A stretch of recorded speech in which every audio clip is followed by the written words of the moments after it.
فرمایا جب میں وہاں سے چلا تو آواز دینے والے نے آواز دی، میں نے 5 نمازوں کا فریضہ جاری کر دیا اور اپنے بندوں پر تخفیف فرما دی.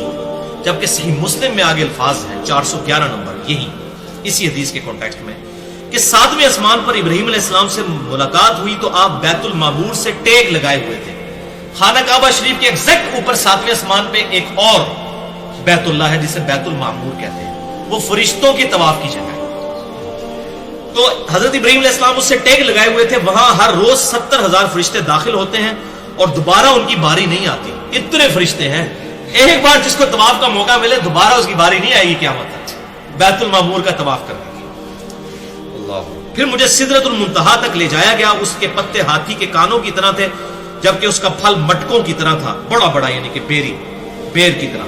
جب اس کو اللہ کے حکم سے جس چیز نے ڈھانپنا تھا ڈھانپ لیا تو اس کی حالت ہی بدل گئی اس بیری کے درخت کی، یعنی اللہ تعالیٰ کی خاص تجلی اس پر آئی. اللہ کی مخلوق میں سے اس کے حسن کی کوئی تعریف نہیں کر سکتا جو اس وقت اللہ تعالیٰ کی تجلیات کی وجہ سے سدرۃ المنتہا کے اوپر اس بیری کے درخت کی کنڈیشن تھی. چنانچہ اس وقت اللہ تعالیٰ نے وحی فرمائی، یعنی سدرۃ المنتہا پر وحی فرمائی جو وحی کرنی تھی. یہ سدرۃ المنتہا ہی اینڈ ہے. اور دن رات مجھ پہ 50 نمازیں فرض کر دی گئی. تو یہ سدرۃ المنتہا پہ فرض ہوئی ہیں. آپ صلی اللہ علیہ وسلم بار بار سدرۃ المنتہا پر جاتے تھے اور واپس آتے تھے. منتہا کا مطلب ہی دی اینڈ ہے، انتہا اردو میں بھی ہم لفظ استعمال کرتے ہیں. پھر میں یہ حکم لے کر موسیٰ علیہ السلام کے پاس آیا. پھر اس حدیث 411 صحیح مسلم میں وہی الفاظ ہیں. پھر واپس گیا اینڈ پہ. میں اپنے رب اور موسیٰ کے درمیان آتا جاتا رہا حتیٰ کہ اللہ نے فرمایا محمد ہر روز 5 نمازیں ہیں اور ہر نماز کے لیے 10 گنا اجر ہے. اس طرح یہ 50 نمازیں ہو گئی، کیونکہ وہ سورہ الانعام میں بھی ہے نا کہ ایک نیکی 10 کے برابر ہے. اور دوسرے الفاظ بخاری مسلم میں آتے ہیں کہ ہمارا حکم بھی نہیں بدلا، ہم نے 50 کی 50 ہی رہنے دی ہے، 5 کر کے بھی اس کو 10 سے ملٹیپلائی کر دیا.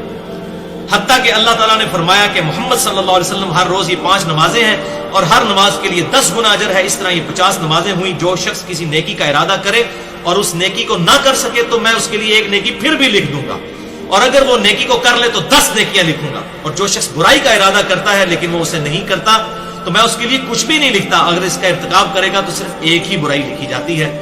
آپ صلی اللہ علیہ وسلم فرماتے ہیں میں نیچے آیا حتیٰ کہ موسیٰ علیہ السلام کے پاس آ کر میں نے انہیں بتایا، لیکن انہوں نے پھر بھی یہی فرمایا کہ اپنے رب کے پاس جائیں اور اسے تخفیف کی درخواست کریں.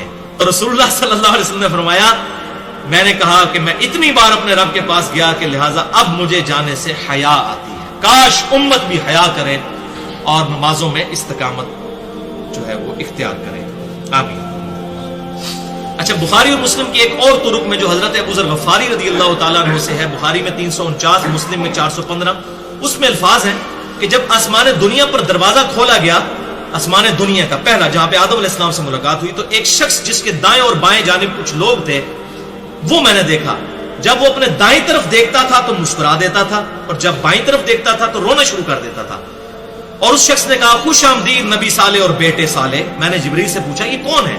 تو انہوں نے بتایا کہ یہ آدم علیہ السلام ہے. ان کے دائیں اور بائیں جانب جو گروہ ہیں یہ ان کی اولادوں کی روحیں ہیں. جب وہ دائیں طرف یعنی جنتیوں کے گروہ کو دیکھتے ہیں تو خوش ہوتے ہیں اور جب بائیں طرف دیکھتے ہیں جہنمیوں کو تو رونا شروع کر دیتے ہیں. اللہم اجرنا من النار، اللہم اجرنا من النار، اللہم اجرنا من النار، اللہم من احییتہ منا فاحیہ علی الاسلام ومن توفیتہ منا فتوفہ علی الایمان. پھر باقی انبیاء اکرام علیہ السلام سے ملاقات ہوئی. پھر مجھے اوپر لے جایا گیا حتیٰ کہ میں اس قدر بلند ہوا اور اس جگہ تک پہنچ گیا جہاں میں نے قلموں کے لکھنے کی آواز سنی. یعنی یہ جو لوح محفوظ پہ قلم اور فرشتے جو اللہ تعالیٰ کی یہ ڈیٹیل قرآن حکیم میں بھی مختلف جگہوں پر آتی ہے، احادیث کے اندر بھی، کہ فرشتوں پر بھی احکامات جو ہے سدرۃ المنتہا کے اوپر نازل ہوتے ہیں. پھر وہ اللہ تعالیٰ کے حکم سے لکھتے ہیں ان چیزوں کو جو انہوں نے آ کے دنیا میں ایکٹیویٹیز پرفارم کرنی ہوتی ہیں.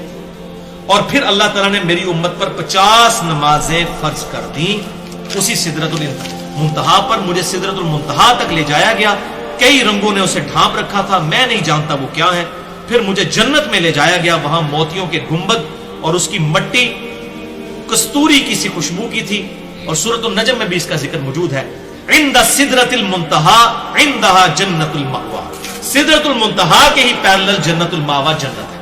یعنی یہ اینڈ ہے 7ویں آسمان کے اوپر سدرۃ المنتہا، بیری کا ایک درخت. ظاہر ہے یہ سمجھانے کے لیے اور صحیح بخاری میں الفاظ ہیں 6581 اور 7517 نمبر حدیث میں کہ آپ صلی اللہ علیہ وسلم فرما رہے تھے میں جنت میں چل رہا تھا، ایک نہر دیکھی جس کے دونوں کناروں پر موتیوں کے گنبد تھے۔ جبریل سے میں نے پوچھا یہ کیا ہے؟ تو کہا گیا یہ حوض کوثر ہے جو اللہ تعالیٰ نے آپ صلی اللہ علیہ وسلم کو عطا فرمایا ہے۔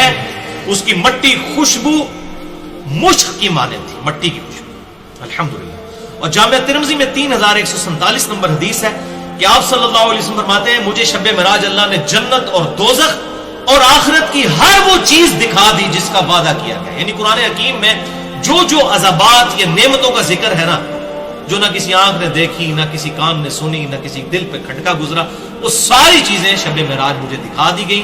جامعہ ترمذی 3147 انٹرنیشنل نمبر کے مطابق۔ اور مشکات المصابیح میں ایک حدیث ہے، مشکات المصابیح میں انٹرنیشنل نمبر کے مطابق 5149، شرح السنہ اور شعب الایمان امام بہقی کی کتاب کے کانٹیکسٹ میں انہوں نے وہ حدیث دی ہے کہ آپ صلی اللہ علیہ وسلم نے فرمایا کہ میں نے دوزخ میں شب معراج کچھ لوگوں کے ہونٹ دیکھے کہ آگ کی کینچیوں سے کاٹے جا رہے ہیں۔ بولے اعوذ باللہ تعالی، مجھے بتایا گیا یہ آپ کی امت کے خطباء ہیں، تقریریں کرنے والے، ان کے ہونٹ کاٹے جا رہے ہیں۔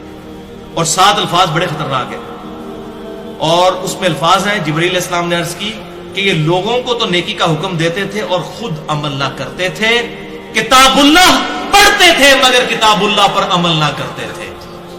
اچھا، سنن نبی داؤد میں ایک حدیث ہے 4878 غیبت والے چیپٹر میں، کتاب الادب چیپٹر کے اندر، کہ معراج میں میرا گزر ایسے لوگوں پر ہوا جن کے تانبے کے ناخن تھے جن سے وہ اپنے چہروں اور سینوں کو نوچ رہے تھے اور چھیل رہے تھے۔ میں نے پوچھا یہ لوگ کون ہیں؟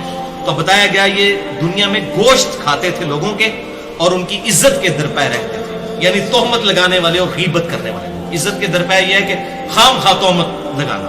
لہذا یہاں پر اب یہ دوزخی دوزخ میں کیسے پہنچ گئے؟ علماء کو کیسے؟ ابھی علماء تو دنیا میں موجود ہیں، ابھی تو جنت دوزخ کا فیصلہ ہونا ہے۔ آپ صلی اللہ علیہ وسلم کو پہلی دوزخ میں وہ دکھا دیے گئے۔ تو یہ بیسیکلی اینیمیشنز تھیں جو آپ صلی اللہ علیہ وسلم کو دکھائی گئی۔ مشکات المصابیح میں انٹرنیشنل نمبر کے مطابق 4606 سے لے کر 4627 تک 22 احادیث۔ صحیح مسلم میں ایک اور حدیث ہے 431 نمبر۔ عبداللہ ابن مسعود رضی اللہ تعالیٰ عنہ کہتے ہیں کہ جب رسول اللہ صلی اللہ علیہ وآلہ وسلم کو معراج کروائی گئی تو انہیں سدرۃ المنتہا تک لے جایا گیا، وہ 6 آسمان پر ہے۔ باقی ساری حدیثوں میں آیا کہ سدرۃ المنتہا 7ویں آسمان پہ ہے، اس میں ہے 6، تو اس کی پھر علماء نے تعویل یہ کی ہے، محدثین رحمہ اللہ نے، کہ یہ سدرۃ المنتہا کا درخت 6 آسمان سے شروع ہو کر 7ویں پر مکمل ہوتا ہے۔ کیونکہ آپ دیکھیں سدرۃ المنتہا میں آتا ہے، آپ نے فرمایا انہیں پتے دیکھے اور اس کے مٹکوں کی طرح کے فروٹ دیکھے۔ ظاہر ہے کہ وہ پتے اور فروٹ تو اوپر والے حصے میں ہوتے ہیں، تو جڑ اس کی 6 سے شروع ہو جاتی ہے۔ زمین سے اوپر جانے والی ہر چیز کی حد سدرۃ المنتہا ہے، اسی مقام سے احکامات لیے جاتے ہیں۔ فرشتوں کو بھی، جبرائیل کو بھی اور نبی صلی اللہ علیہ وسلم پہ بھی نمازیں اسی مقام پر فرض ہوئی تھی، سدرۃ المنتہا پر۔ اور اوپر سے جو حکم آتا ہے یہیں پر آ کر رکتا ہے اور یہیں سے احکام لیے جاتے ہیں۔ آپ صلی اللہ علیہ وسلم نے فرمایا جس چیز نے سدرہ کو ڈھانپنا تھا اس کو ڈھانپ رکھا تھا۔ ابن مسعود رضی اللہ تعالیٰ عنہ کا بیان ہے کہ اس سے مراد ہے، اور یہ آیت قرآن حکیم میں موجود ہے، وہ سونے کے پروانے اور پتنگے تھے جو کہ اس کے اوپر بیٹھے ہوئے تھے، یعنی سدرۃ المنتہا کے اس بیری کے درخت کے اوپر۔ رسول اللہ صلی اللہ علیہ وسلم کو سدرۃ المنتہا پر اللہ نے 3 چیزیں عطا فرمائیں۔ صحیح مسلم 431 نمبر، یہ اب آپ سن لیجیے۔ نمبر 1 5 نمازیں عطا فرمائیں۔ نمبر 2 سورۃ البقرہ کی آخری 2 آیات، آمن الرسول بما انزل الیہ من ربہ والمؤمنون کل آمن باللہ وملائکتہ وکتبہ ورسلہ لا نفرق بین احد من رسلہ، یہ آخر تھا۔ پھر وہ مجھے 7ویں آسمان اوپر لے گئے تو ہم سدرۃ المنتہا تک پہنچے، وہاں مجھے ایک بادل نے ڈھانپ لیا، میں سجدے میں گر پڑا۔ مجھے کہا گیا تحقیق میں نے جس دن آسمان و زمین پیدا کیے تھے آپ اور آپ کی امت پر 50 نمازیں فرض کر دی تھیں، لہذا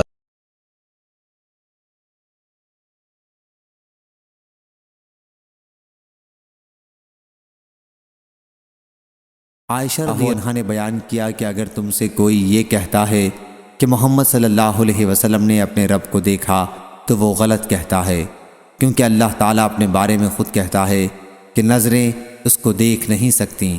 اور جو کوئی کہتا ہے کہ حضرت صلی اللہ علیہ وسلم غیب جانتے تھے تو غلط کہتا ہے، کیونکہ خداوند تعالیٰ خود کہتا ہے کہ غیب کا علم اللہ کے سوا اور کسی کو نہیں۔ صحیح بخاری حدیث نمبر 7380۔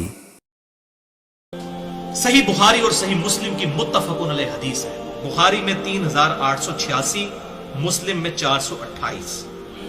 جابر بن عبداللہ رضی اللہ تعالیٰ عنہ کہتے ہیں کہ آپ صلی اللہ علیہ وسلم نے فرمایا، جب قریش مکہ نے مجھے معراج کے حوالے سے جھٹلا دیا، تو قریش مکہ نے مجھے جھٹلایا تو میں حتیم کعبہ میں کھڑا ہو گیا، وہ جو سائیڈ پہ چھوٹی سی دیوار ہے۔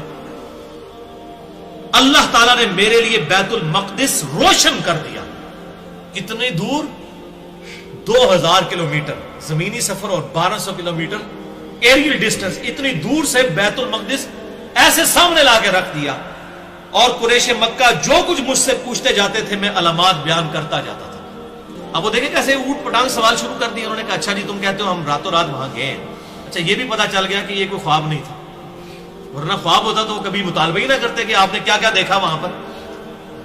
خواب میں تو بڑے بڑے لوگ ہو آتے ہیں، تو وہ کہہ رہے اچھا تم گئے ہو تو ذرا بتاؤ کہ وہاں بیت المقدس کی سیڑھیاں کتنی تھیں، کتنے دروازے تھے۔ آپ اندازہ کریں ایک بندہ اگر ایک رات کے لیے زندگی میں پہلی اور آخری دفعہ وہاں پر گیا ہے تو اس کو یہ آپ کی اکیڈمی کی جو سیڑھی ہیں، میں کچھ 4 سال سے چڑھ رہا ہوں، آپ مجھے پوچھیں کتنی سیڑھی ہیں میں نہیں بتا سکتا، حالانکہ میں سینکڑوں دفعہ چڑھ چکا ہوں۔ آپ صلی اللہ علیہ وسلم ایک دفعہ گئے ہیں۔ اب جب یہ سوال کرنے شروع کیے تو ظاہر ہے آپ صلی اللہ علیہ وسلم کیسے اس نظر سے تو آپ نے وہ چیزیں یاد نہیں کی ہوئی تھی۔